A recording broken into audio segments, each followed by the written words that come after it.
Yo, what's going on, gamers? Wanted to show you a quick platinum guide on the corrupted GM this week. As you see, we just dived that champion in the beginning of the Nightfall. I am running the kinetic bow from Garden and running Divinity with Threaded Needle with my Stasis Warlock.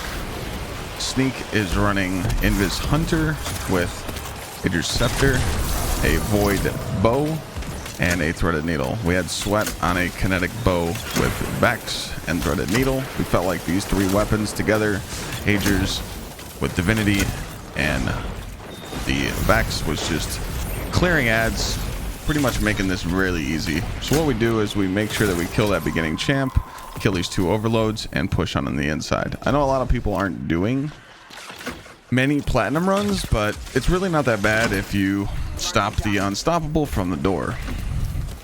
The reason why the Invis Hunter is really good for this Nightfall is because most of the sections you can just go Invis and run past. The Stasis Warlock is used to freeze a lot of stuff to pair it with the Scepter, and the Well is mainly for us to use Focusing Lens with Particle for our fusion rifles. You can actually Invis and go to the right and run past these guys, but in this run I kind of wanted to show you that you can kill some. Right here we hit our Invis, we run past these ads, and we're going to go to the right side. Right side always has a clear path. I could actually go to the far right there where Sneak took instead of jumping up here at the ads, but hey, I played a little risky. When we get into this ballroom, we're just going to dupe the balls and put them on the ground like this. So we have balls already charged. This can help you, and you always want to make sure you try and throw your stasis turret by those enemies. I was a little late here, but it does help keep your ads under control, especially when they're frozen and the Scepter goes to work just like that. It's definitely an underrated gun for these GMs.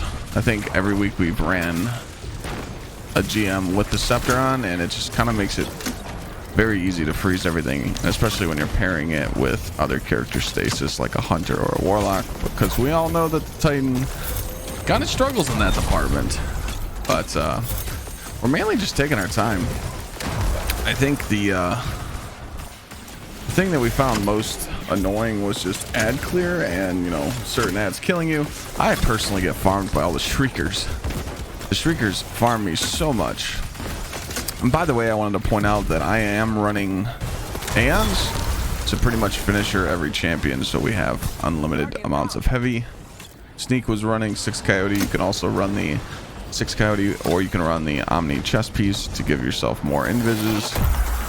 And Sweat had on the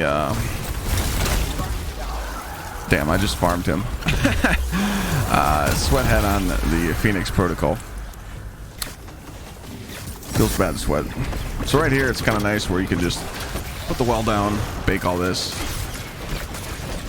knock all the arc shields off, and take off this unstoppable. We found that between stunning the champs with Vex and putting Div on them, it was just kind of easier to run them over.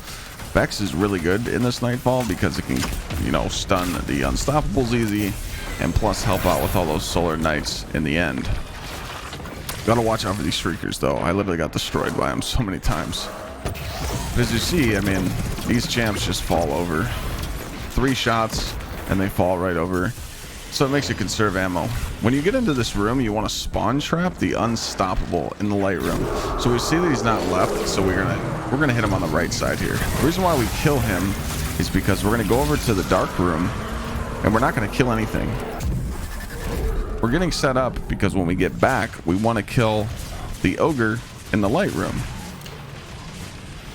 Remember, this is a platinum run, so we just want to make sure that we get every single champion down. So when we get transferred back over to the light room, we're going to really pay attention to killing this boss. We're going to put down a well. I'm going to throw a stasis nade at him, proc Focusing Lens, and we're just going to melt him.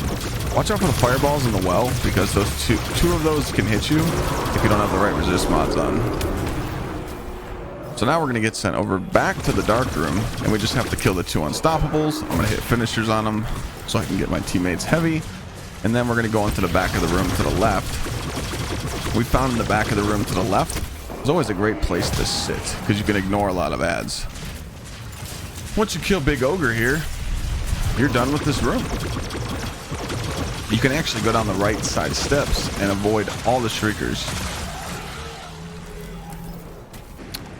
once we get into this room, it's very important that you kill both these unstoppables. This one unstoppable to the right hand side likes to get stuck in the door. As you see, he didn't get stuck there. But what we noticed in one of our runs is the unstoppable Phalanx went inside the door and despawned and cost us a platinum run. So when you get in this room, you really want to make sure that you're holding them under control and killing them ASAP. See how he's going to that doorway? Oh, it was the left one, not the right one. Yeah, we watched him. There's actually a clip on my Twitter of him despawning, standing there. So it's kind of tough. I know some people don't want to farm this, but if you did want to farm Hothead, you definitely want to either go for a platinum run or get lucky on a gold run. But as you see here, the ad control is just so easy with Div, because when you stun it with Vex, the Vex is putting on the particle deconstruction. So that's why we're using Vex to stun the unstoppable, because once you get 5 pellets already on the champion, the particle deconstruction is put at ×5. Once you kill those, go ahead and get your overload to the left. And as you see with the good old Scepter and Div, yes, he's stunned 18 million times. We're gonna get the overload to the right hand side and then move on to the next encounter. There is another major in here. We skip him. We thought we needed to kill him for Plat, but no. But all I'm doing here is literally just hitting finishers, making sure that they keep getting ammo. Now again, if you're not going for a plat run, you can just skip through all this with an Invis Hunter. That's why it's nice to have an Invis Hunter on your team, just because I feel like a lot of people are going to skip this. We did find a bake strat, but this is kind of like how you slow play this room. So once you break the shield, this is where Stasis and the Scepter are really going to come into play. These ads are going to come right here, and we're just going to bait them here. Once you freeze them, the chaining abilities just go to each ad and kind of spreads. It's kind of easy here. I popped a super because I wanted to show how easy it is to clear these ads with a super, because you really don't need it the rest of the fight. So now that we've cleared one ad clear, I'm going to throw the nade, we're going to pop down the well, and we're going to get some DPS on it. We did find a way to one phase her here. It was pretty cool. There is a video on my YouTube already, but this is kind of the slower way, just in case if people don't want to try the risky strat. I'm going to stand here, pick up the ball immediately, throw it to Sneak, and he's going to break the shield. Once her shield's broken, she's going to run. So we're just going to hang out here in our well. We have Invis. It's kind of risky to stand here, but the portal's going to pop up and we can run. As you see, we were just a little late and Sweat ended up getting killed on accident. We're going to push on and push up the hill and try and get the boss back to where she spawns up top. Every encounter that you do run into on this hill, please kill the knight first, because that's what pushes the boss away from us. As you see here, we just break this shield. I'm looking around for ads. I don't want to get pushed off. Anytime the boss looks at you and wants to push you off, you should slide forward. Unfortunately, I didn't do it right there and almost fell off the map. But now when these two Taken captains spawn, you really need to keep them under ad control immediately and take them out. They almost killed me. They're very dangerous to mess with. Like, this part of the encounter is just terrible. But I knew once I froze them, I could hit them with my heavy. I'm going to throw my stasis nade up there, and here comes the grand finale for Clyde to not slide forward and get sent to the universe and die. So yeah, if the boss looks at you, please slide forward so you don't get pushed off the map like I did. Once you see here, we kill her, and our final rewards will be platinum. I hope some of these tips and tricks helped. I really think this loadout combo was really well, because it always procced max damage on champions, and it was really easy to melt ads when they spawned. Appreciate you guys watching the video, and I'll catch you next time.